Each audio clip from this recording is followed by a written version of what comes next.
Hello friends, thank you so much. मेरे आज 1000 subscriber पूरे हो गए। Thank you so much for your love and support. चलिए हम जल्दी से कहानी की तरफ बढ़ते हैं।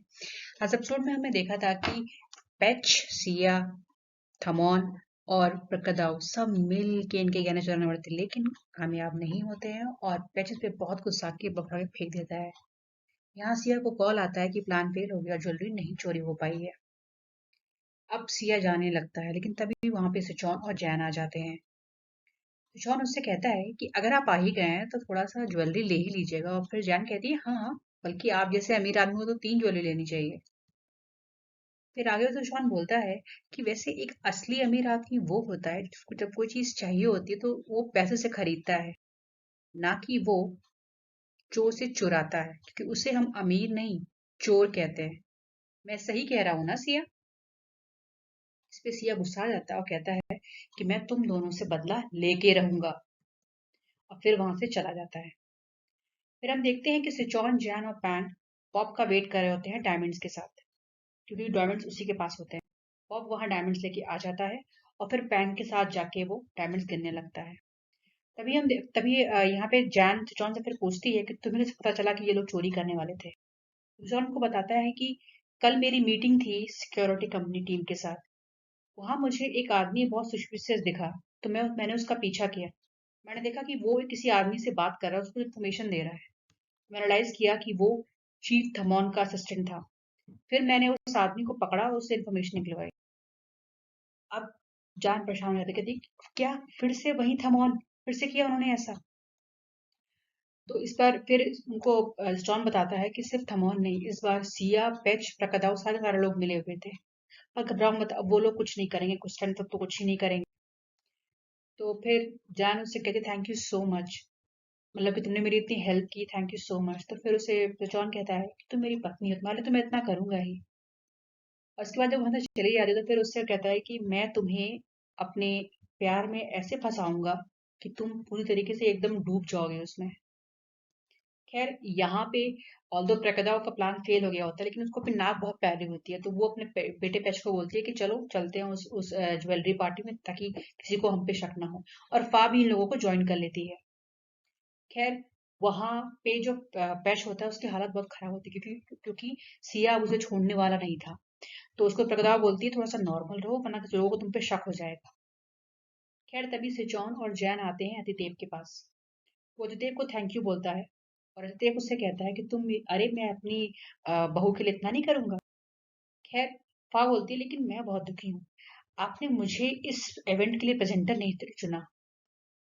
या ये बोलिए कि इस जान को प्रॉब्लम होती है अगर हम और आप साथ में काम करते तो कुंजन कहती ऐसा कुछ भी नहीं है। एक्चुअली ये जो कलेक्शन है ना, ये अब्रॉड ओवरसीज सेल होगा। तो अगर हमने आपको प्रेजेंटर बनाया होता तो मुझे डर है कि शायद ही कोई क्लाइंट आपको पहचान पाता, इसलिए हमने आपको नहीं बनाया।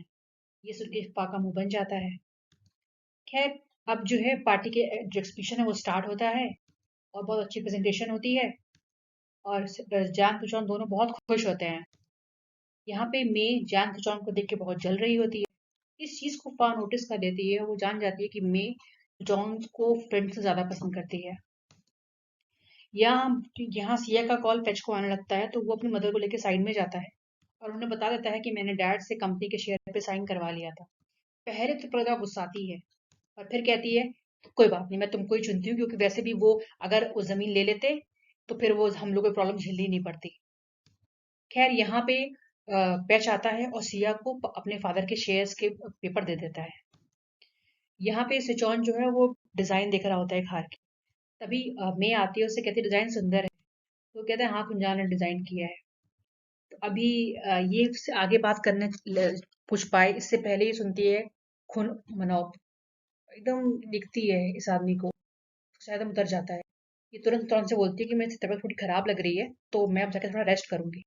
और फिर ये रूम में जाती है एक। यहाँ पे वो मैनॉप आता है और पूछता है, बोलता है मैं। तो कहती है पापा। यहाँ पे फिर उससे मनोज बोलता है मैं तुमसे कहा था ना, मुझे पिता नाम पापा मत बुलाया करो, मेरा सिर्फ एक ही बेटा है। और एक बात बताओ, तुम किसी परमिशन से थाईलैंड वापस आई हो? अच्छा, इस कन्वर्सेशन के बाद अब जो है फा आती है, फा वहां से गुजर रही होती है, तो यहाँ पे रुक जाती है इन दोनों को देख के। अब जो अब ये आगे बोलती है कि आप मुझे कब समझेंगे और कब मुझे कबूल करेंगे। तो इस पे क्लियरली मनोप कहता है कि तुम मुझे पिता मत बुलाओ, समझी तुम। अच्छा, अब जान भी इन लोग को देखती थी दरवाजे से। तो वो अंदर आती है और वो मनोप से कहती है कि मैं बहुत खुश हूँ कि आप यहाँ पे आए। तो मनोप बताता है कि हाँ, मुझे अनॉमिनेट इनविटेशन दिया था तो मैं आ गया। खैर वो आगे कहती है कि वो पीमेक नहीं है थाईलैंड में, वरना मैं तो उनसे कहती कि एक किसी किसी लड़की के लिए एक कलेक्शन तो ले ही लो, जब शादी करो दे देना। खैर जब वो इतना कहती है तो मनोप मेरी तरफ देखने लगता है। तो जंग को थोड़ा सा अजीब लगता है, तो वो कहती है क्या मैंने आपको डिस्टर्ब किया। और वो फिर आगे पूछती है क्या आप खुन्मे को जानते हैं। तो मनोप कह देता है साफ साफ कि मैं इसे नहीं जानता और मैं इसे जानना भी नहीं चाहता हूँ, और वहां से चला जाता है। फिर खुन्मे भी कहती है कि मेरे सर में दर्द है, मैं जा रही हूँ, और चली जाती है। इस चीज को अब वहां से यहाँ तक वह पूरा देख लेती है। यहाँ पे सिचौन पार्टी में पूरे टाइम जान को ही देख रहे होते हैं। तभी वहां पे पॉब आते हैं जो कि कहते हैं कि आज तो खुनजान पे आपने गजब इंप्रेशन बनाया है। वो आगे आगे कहता है कि मुझे लगता है कि वो आपसे प्यार करती हैं। तो कहता है कि सिर्फ फीलिंग्स नहीं चाहिए मुझे, मुझे और भी कुछ चाहिए, और तुम्हें मेरी हेल्प करनी पड़ेगी। फिर वो एकदम भागते हुए जाता है चिल्लाते हुए कि खुनजान खुनजान। तो जान पूछती है क्या हुआ खुन, तो जॉन को बताओ तो। लेकिन ये आगे कुछ नहीं बताता है पॉप, और इसी पे ये एपिसोड एंड हो जाता है। Friends, thank you so much 1000 subscriber पूरे करने के लिए, थैंक यू सो मच।